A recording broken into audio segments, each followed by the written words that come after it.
We had a great discussion today, and we were able to address some of the issues that we face as undocumented immigrants.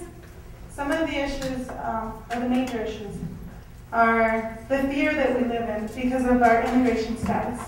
We are fearful day by day that we might get deported, not only us, but that we might get separated from our families, that we might go home and we might find no one home because immigration has come by, that we may get pulled over for a traffic citation and we might get taken home back to our country where we might not even know how to live. Another issue as students, we face not being able to pay for our schooling because not only are we limited to scholarships, here in the state of New Mexico we're very lucky. We have, I believe, 2 or 3 scholarships available. But other states, there are no scholarships available, and they are required to have a social security number in order to enter many universities. So we're limited to the universities that we can attend.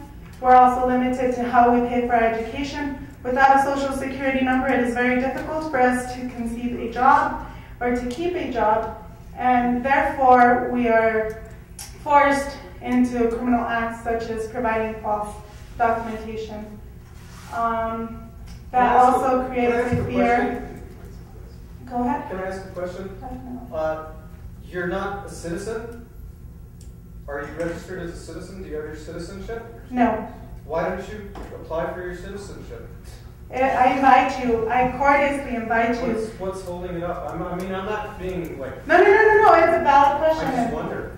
We are time limited. I do invite you to come talk to me personally, and I will explain the whole process of the whole immigration legal system. And that is one of the issues, that our system has been broken for years, and there is a lack of attention to the issue. So definitely come talk to me, and I'd love to answer your question. No, definitely. Thank you.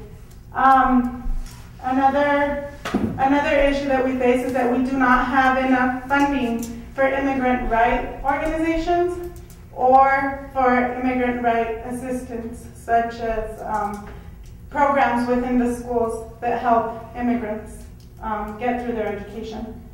Our message would be to speed up the process for the legalization in the immigration system. By saying this, we mean if we need more staffing at our immigration offices, do so. Hire more people, pay more, so that the immigration process can be faster, because there has been people that have waited 20, 30 years, and by the time they get to their case, they're already disqualified because they don't meet the age range. So that would be one of the messages.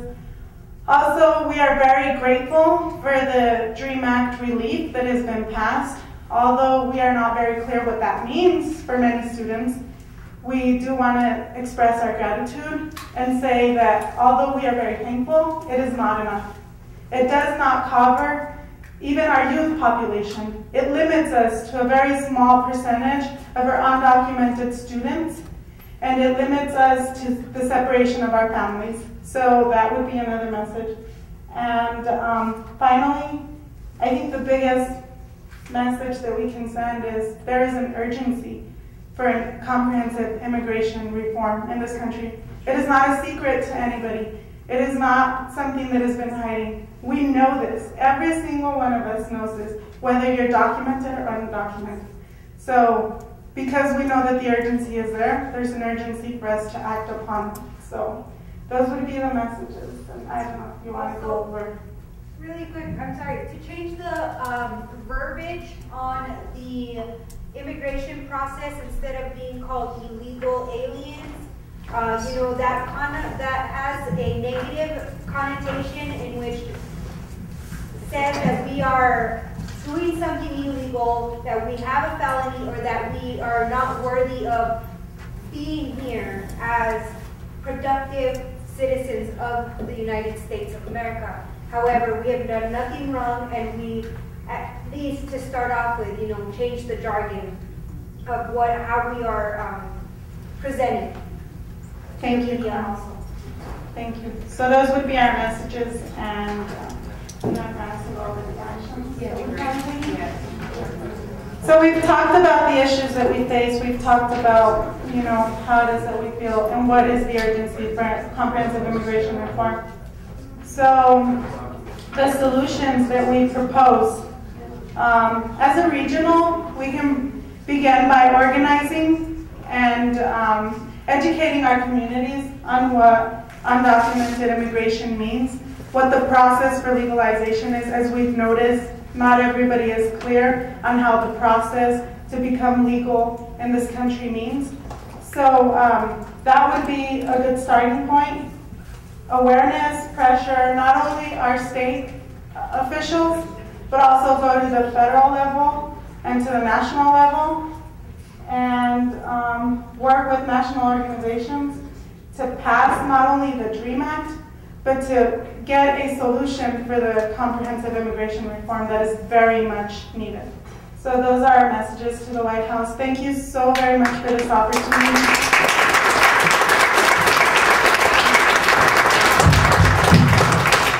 Sorry to step up just 1 second. Did we miss any groups? I know. Okay, we missed a few, so go ahead. Let's go, Max.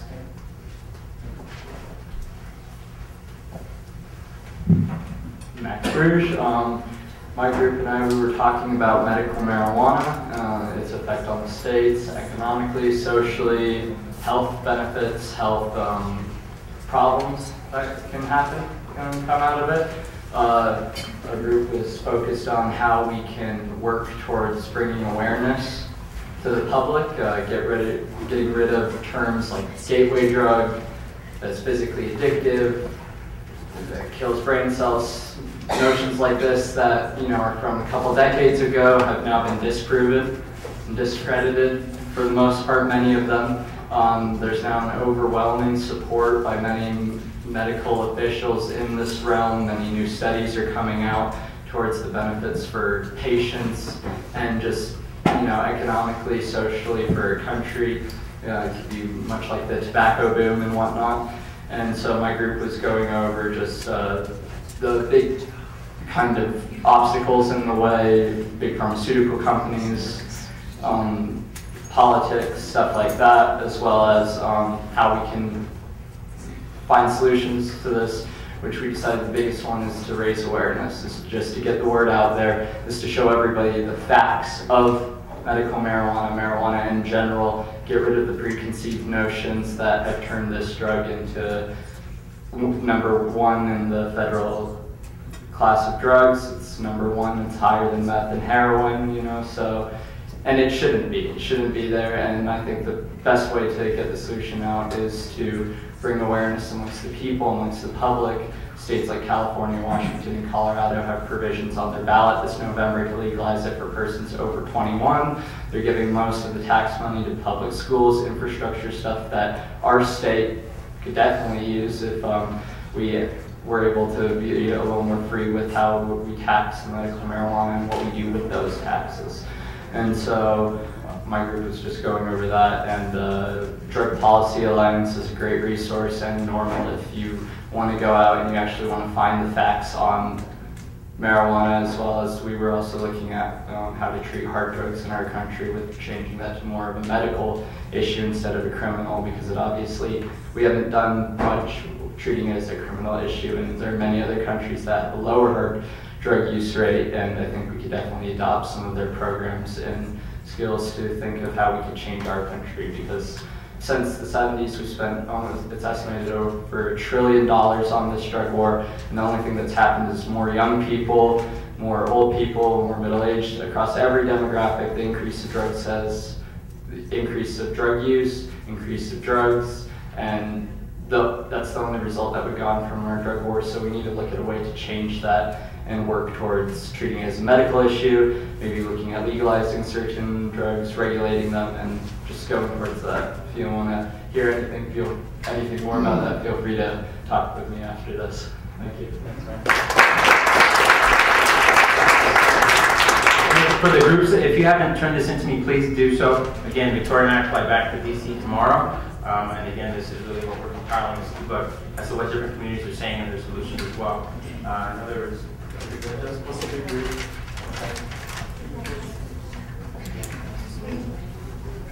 will be pretty brief.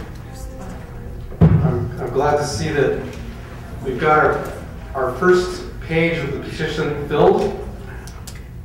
And my obstacle is getting 75,000 signatures, which is, to me, that's not much. You know, it may seem like a lot, but with everybody that I talk to in the community college, I'm not good at names, but I'll remember faces.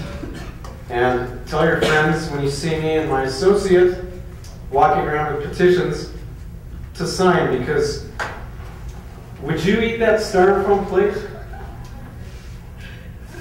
Animals eat it and they get sick and die. Birds, fish, they die. What happens when fish die? We lose a source of food. And it's getting worse and worse every day. So, my plan is to take these 75,000 signatures, approach the legislature this next session, find some senator that will stand up for me, propose it as a bill that they can vote on, for or against, table, whatnot.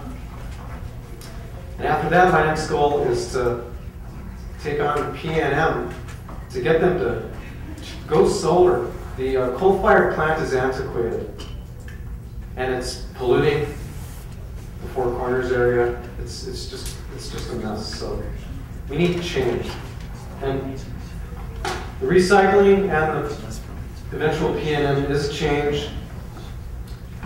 And all of your issues are awesome too. So thanks, and I'll see you around campus at Montanita or Albertsons with my petition. Tell your friends. Sign. Thanks. Thank you.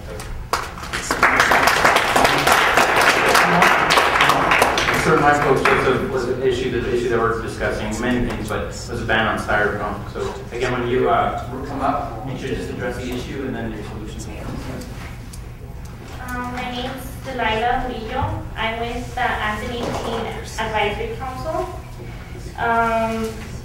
Our issue today is organizing youth in communities. Like, why is it so difficult? What needs to be changed? How can we get youth involved? How can we get adults involved in our communities? A lot of our challenges, obstacles, is that we need like elected officials to be involved to help us in getting the youth heard. Also, we need parents to be supportive, residents to get involved, and we need youth to be trained into helping the community out, to be heard, things like that. A lot of the solutions we came up with was provide federal funding to governors to support youth councils that are part of local government. We need federal funding. Without federal funding, it's hard for us to go out and do community actions like community cleanups.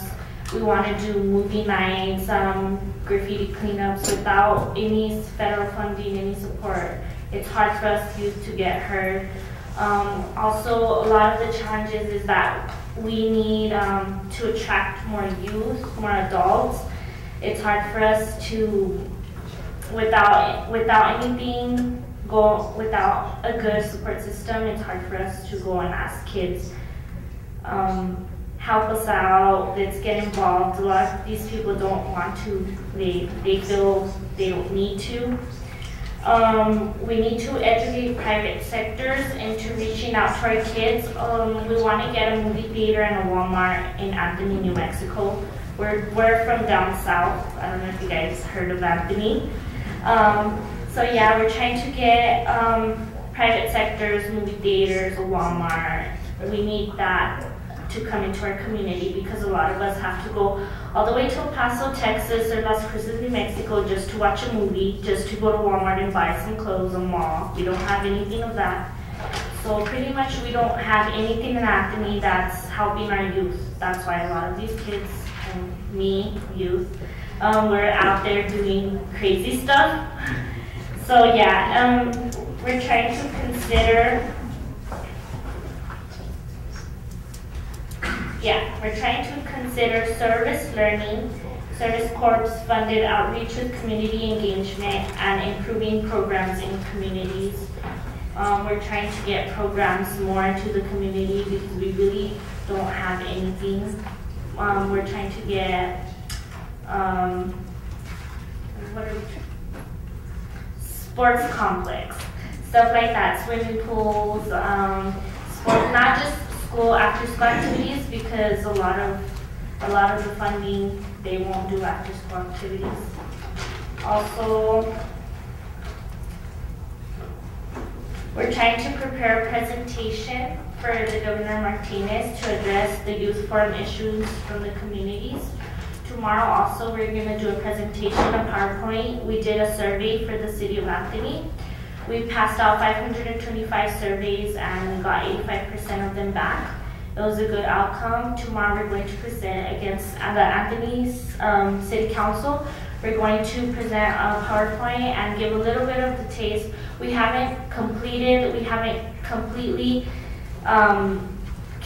did the counts on the survey like completely, but we have a little bit of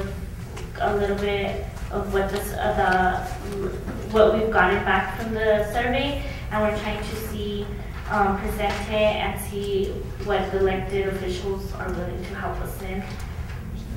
And that's about it. We're trying to do that.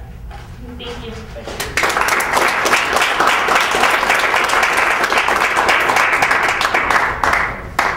So I'll try to be as brief and concise as possible. Michael, who works with YouthWorks, and Alex had to step out early, so I'm going to go ahead and try to convey and express some of their concerns and solutions for those concerns. What they mentioned was, one of the big concerns is, youths being labeled at a very early age as troublemakers or, a negative influence to the community.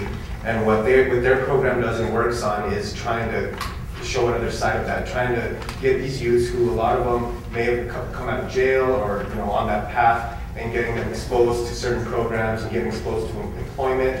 And they also give them stipends to come to school.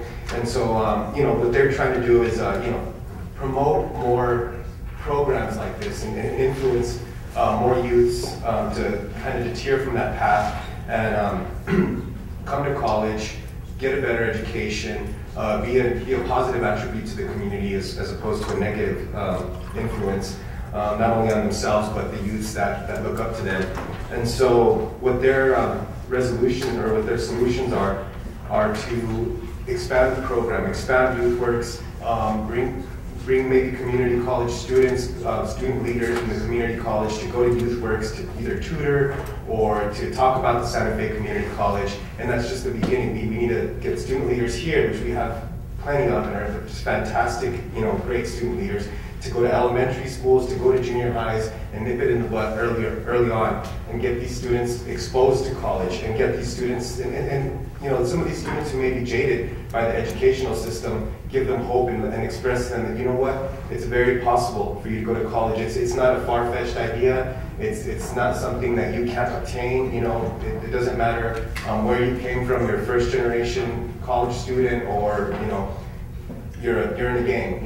You can definitely make a change, and I think it's hearing it from other people who have experienced these things in the community and have overcome them and become student leaders, have become college graduates, and go back to the community and express that. I think our youth is a great investment in our community and in our city, and locally and abroad. So let's get funding, and let's get networking and collaboration to empower that youth again, and to make a very viable investment in both our community and for the future for ourselves and for our children.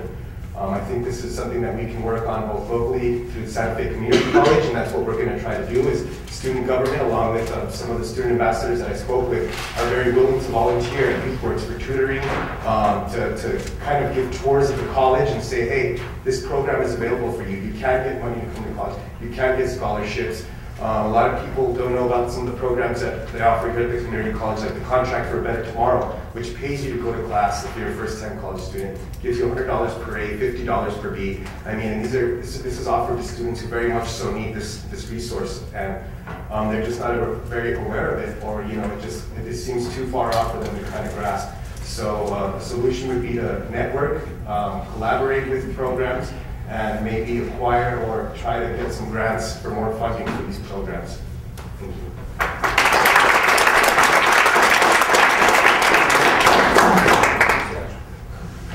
I guess I'm the last one. But the issue I was covering was lowering the school board age down to 14 and having actually youth serve on the school board. This would actually benefit because it would support increasing the positive educational outcome, as youth will be part of the educational process. Some of the solutions we figured was candidates presenting in the classroom and actually coming to present what they want to actually do for the school board. Handing out pamphlets, as well as speaking at the community events, as well as candidates answering questions directly from the youth about their own concerns. Youth and the community being educated to know about the role of the school board, as well as training youth to run for school board, changing policy to local and or statewide, and increasing voter turnout at the school board. Thank you.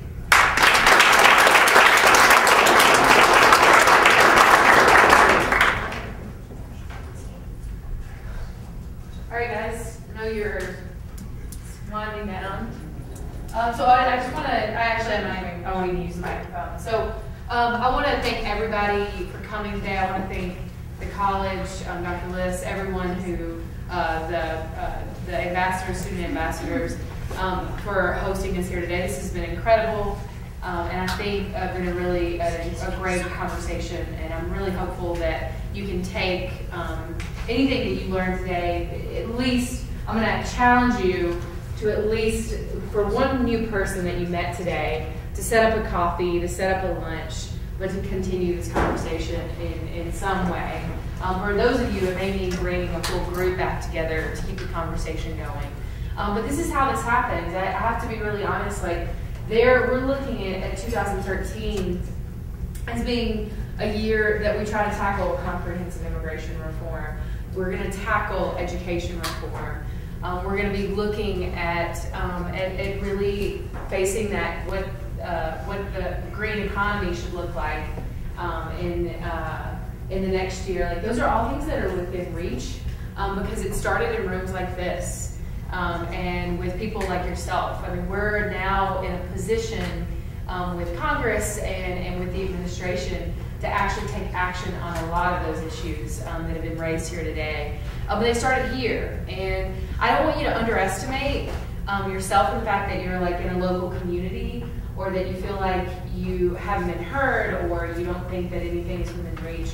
There are organizations within your community in Santa Fe. There are ones within your state. You have your schools. You have your community colleges, all of which can provide you a network and support to keep these conversations going. And so that is like how change happens. I think that there is a little bit of a tendency to overestimate what DC and what the White House can do.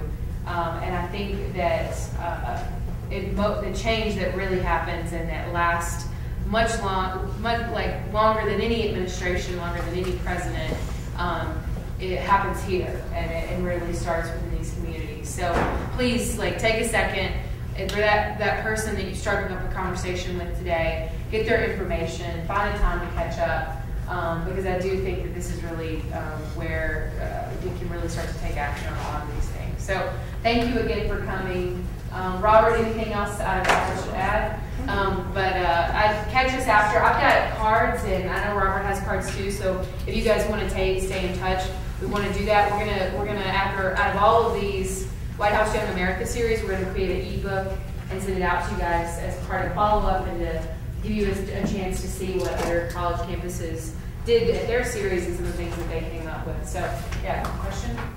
First of all, I want to thank you guys for doing what you've done today and taking the time out of Washington to come and hear our students. I'm going to empower you to go back to Washington also to think about, there's people like Lawrence and Ron and Erwin and Ron, myself, have been working over these years teaching leadership to these kids that are leaders here today. Now, I'm not saying give us magic medals. I'm not saying we're incredible people. What I'm saying is go to Washington and tell the president that we need resources to keep the programs that we do that get these students to do what they do. Because without doing what we do, I look at these kids, I'm in awe of what we did 11, 12 years ago, watching them speak out here in front of their peers. It's something that's gratifying for us that do this work every day. So if you can empower Obama or whoever it is to say, look, there are programs that can use additional resources, that what we do is what you see here.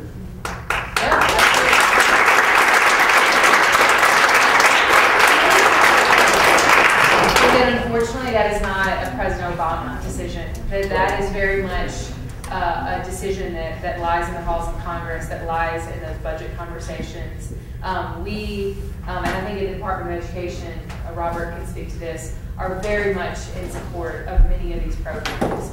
And we see that as being a part of the education reform and many of the things that we're going to try to tackle in the next year. But that is a conversation that I encourage you to please keep talking about to your local elected and state elected leaders, because at the end of the day, that is who, they have the purse strings, they make those decisions about where that money goes, and I am in full agreement with you that that is exactly, like, those are the types of programs that we need to invest in, and frankly, it is really the foundation for this next generation. I know that.